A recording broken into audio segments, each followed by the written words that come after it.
the thing that I did notice the most is even before the SV BCH split, Craig talking about patents and he's going to sue this and sue that and use patents. And even before, BSV was even a consideration, myself and others were speaking out against those patents.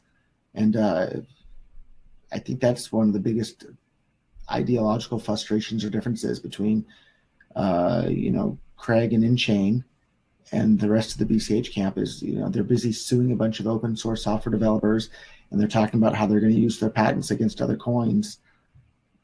I'm not on board with that philosophically at all.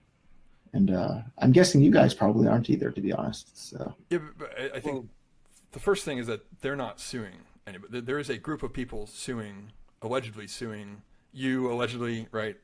Other open source. I've exchanged a number of emails with Calvin. Like, he supports the lawsuit very, very clearly, and said he's busy promoting the lawsuit every chance he gets on his media outlets. So and I'm pretty darn sure that he's the one funding the lawsuit to be made.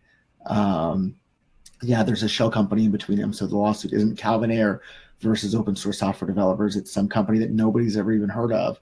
That's just some shell company that was just bought recently is doing the suing. But even if it wasn't related to him at all, which I do think it is related to him, he's out there cheerleading for it every step of the way, and so is Craig.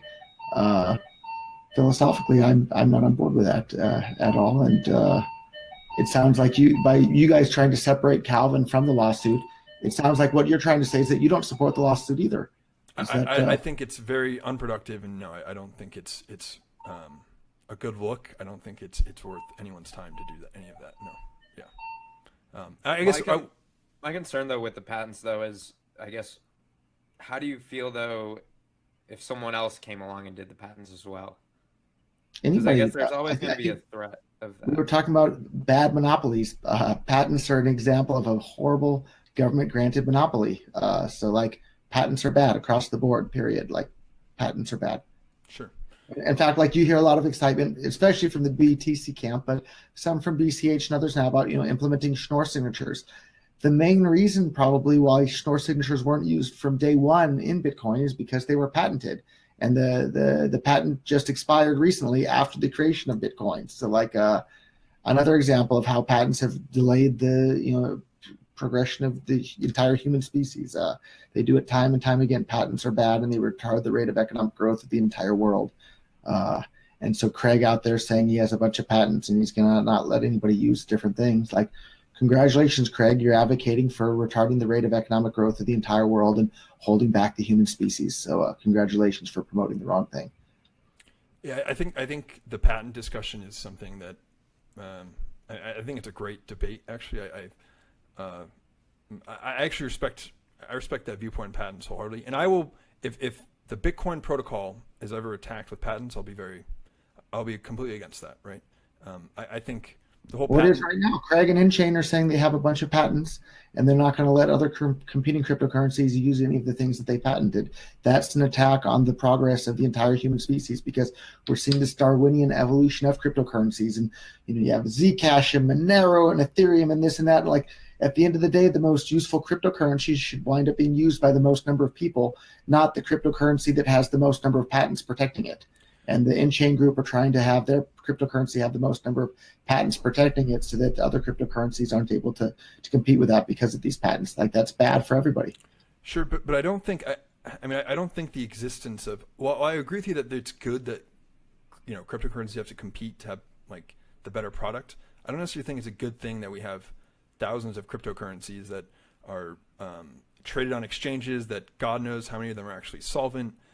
To me, it seems like we're just replacing, if we do end up with this world of even just 30 cryptocurrencies, and well, we already have a world with thousands of cryptocurrencies, right? That wasn't true a couple of years ago, but when the production quota got imposed on BTC, boom, we had this explosion of other competing cryptocurrencies. So. But I'd argue it pretty much introduced inflation into this entire economy, where essentially we had, the case of the run-up of BTC to 20 grand, you could argue, there's 8,000 conspiracy theories as to why that happened, but Tether seems to be a big piece of that, which God knows how solvent Tether is, which then you had exchanges,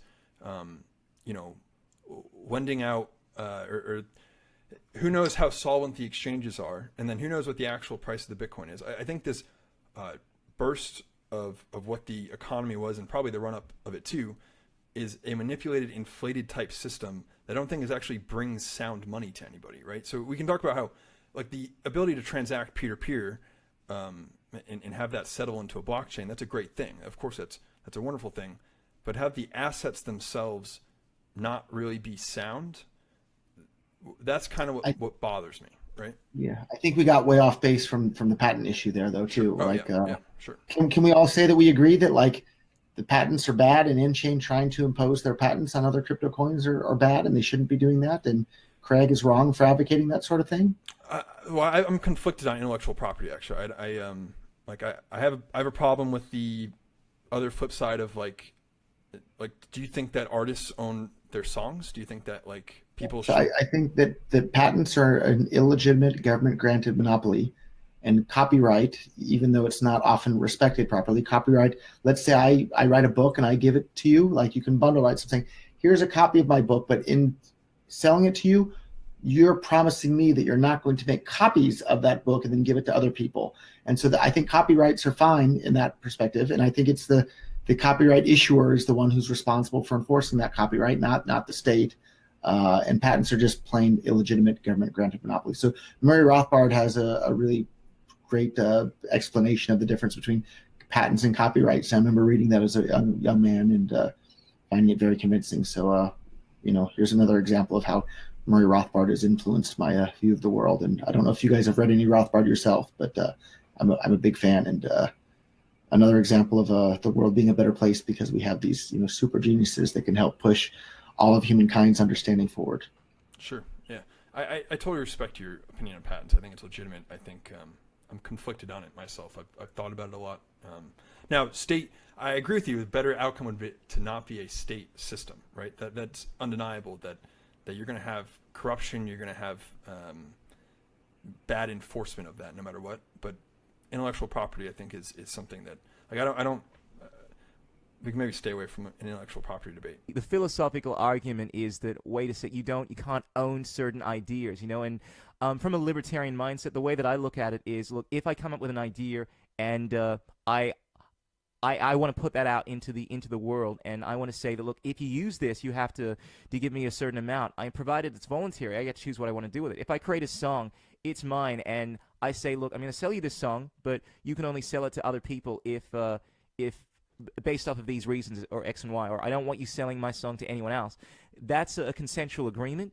It just becomes really, really difficult because when it comes to intellectual property, it's something that you can't control. If you create something and a third party, gains access to that, like you've sold it to someone, and then a third party somehow gains access to that information, you can't somehow prevent that third party from now having access to that information, say that they don't have the ability to let's say, sing a song that you wrote because you've heard that song. It's a little complicated, but to me, when it comes down to it, it comes down to a voluntary agreement. If I created an agreement with someone that they're not able to use this technology that I created outside of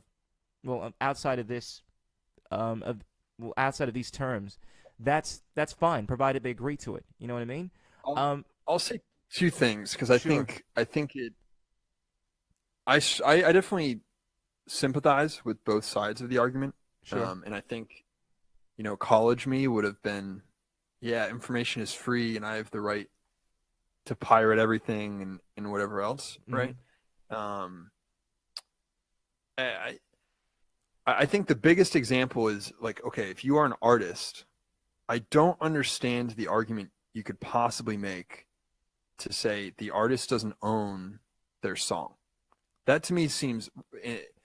That argument, I think, breaks down very quickly. If you really think that let's say I'm a musician, and I create a new song, that automatically no longer belongs to me. That to me is a very socialist idea, a very collectivist idea, right? I agree. So I think from an logical stance, I think I am aligned with the intellectual property side of things. I think obviously there are patent trolls. That is but that's the other thing. This space, patents in this space aren't going to go away. Bank of America, governments, they're all trying to do it. So if the argument is that no one should do it, then we're just going to get blindsided by people much more powerful than us, than I'm talking banks, governments. So Sure. it's not like That's all been my because process too. yeah, if we all go, oh, patents are bad, we're not going to use patents on Bitcoin, we can say that all we want, but someone else is going to come in and do it, and they're going to probably cause a lot more havoc if they try to do it that way. Yeah, look, I'm with you. It is a complicated one. As a musician myself, I feel the same way. If I create a song, obviously it's my song, but being more practical and just as honest as I can be about it, it's very difficult to implement because it's one thing if someone breaks into my house and steals my song. Granted, you're the one that's initiated violence. You've actually taken something that was not yours and you've broken into, you violated me in order to get that. So obviously, I have a right to prevent you from using that song. But the tricky thing is, particularly the way the internet works, the world works. If someone just happens to hear your song, or someone happens to without violating you, gain access to a piece of information that you've written, and now you're telling them that they're not able to actually reproduce that, even though it's in their head. The idea of owning something that is as intangible as information, like the idea that you can somehow restrict someone's ability to have access to something that they have gained without violating anyone, that's the issue. So it always comes down to the implementation of it, provided you are not violating someone in order to get that information. I mean, if I create something that's mine and I create a technology that prevents people from accessing it, of course I have a right to do that.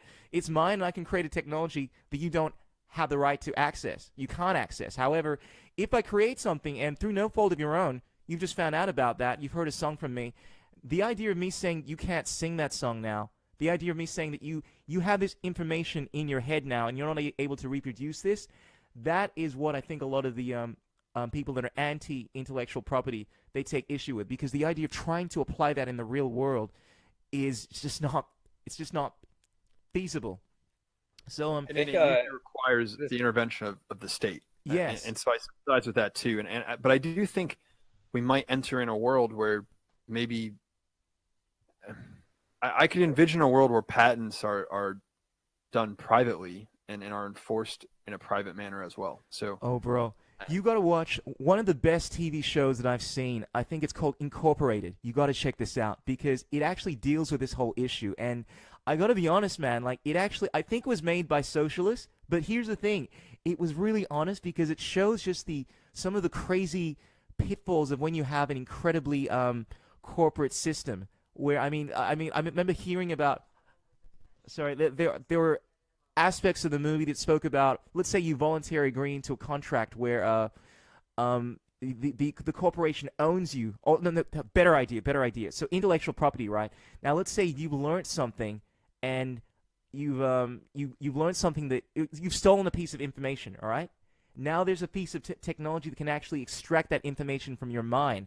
So now we can actually go into your mind and extract it. I'm like, whoa, man, I didn't know about that. So now people are now able to take away things from your mind because you violated their intellectual property. I mean, these are some of the concepts that you start to think about when you were looking at things within the realm of like a capitalist system. And I think this is the issue that a lot of socialists have problems with. You know, the fact that it does seem like it makes you, oh, fuck, particularly when you add technology into it. I mean, at what point? I mean, the tokenization is the classic example. The fact that we can now tokenize everything, voluntarily, of course, but still, like living in a world where people have access to, I mean, even the idea of people knowing everything about me right now on the internet. I mean, if you use YouTube, people can dox you. It's something that is very unsettling to a lot of people, but it's the world that we're moving into, particularly with Bitcoin. The fact that now, and this is what scares the governments, the fact that people can transact now, they can send, and they can launder money. I just brought up Bitcoin on a date last night, right? And she's like, this girl was saying, yeah, but what about all the people that are going to launder money with it? That's horrible. I mean, do you want people to be selling drugs? And I'm like, well, I actually don't have a problem with that. You know, but it does actually bring into question just the implications of a lot of these technologies, and it unsettles a lot of people. And I think that's the problem that we're definitely having to address. I mean, this is such a new technology, Bitcoin, atomic swaps, and we're having to address this in real time, and it's evolving so fast that the governments are struggling to keep up with it. I'm constantly tuned into the Bitcoin.com website, and I'm getting updates even as I'm talking to you, and I'm reading them. I'm like, whoa, they just done that. Oh, they just done that. They put that regulation, and it's like we're seeing this exponential growth of technology now. And in a few years' time, we're going to see the Bitcoin Cash revolution, the technological revolution, at this height. And I've heard Craig Wright speaking about implementing Bitcoin Cash, using just applying this stuff with driverless cars, there's so many different applications for Bitcoin in the world of technology, and I think we're definitely in fascinating times. I think talking about intellectual property and tokenization and everything, you kind of made me think about this too, and I've heard it from several people before. Is the tokenization of like maybe putting tokenization on the songs that you write, so that when it's played somewhere, you as the songwriter have access, and it costs money for that person to access your song.